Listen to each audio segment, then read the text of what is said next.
I mean, I think that the challenge is to get out of your comfort zone. I mean, you know, people said to Jesus, "Who's my neighbour?" And he told them the shocking story of the Good Samaritan that kind of makes out that the religious guys and, you know, the people who you think are good,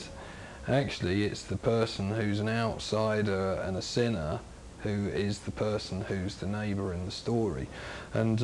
as I say, we've just been, in Grace, we've just been looking at the theme of hospitality and the tradition of Christian hospitality. And one of the themes in that is kind of saying that what we tend to do as hospitality in our culture, and I think this is true in our churches, not totally, but it's the easy thing to do, is we invite people round who are like us, and we know they're going to invite us back for supper, and they bring a bottle of wine, and or whatever it is, you know, we take one back, and there's that kind of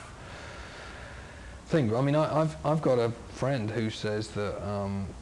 the key question to ask yourself in terms of mission is, who are you eating with?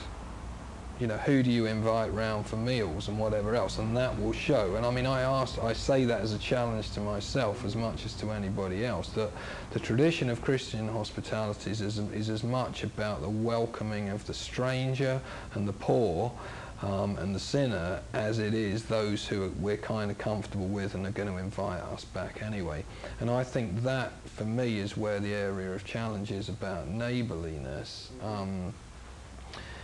And that might be different people in our local community, but I mean, ironically, it might be our next door neighbour, because one of the things that certainly in a city like London is that where people network, they often relate to people who are like themselves and gather with them, and there's nothing wrong with that, that's understandable, but actually sometimes we don't even know the person who lives next door, so to kind of bang on the door and do that local neighbourly thing as well, I think is good and a challenge.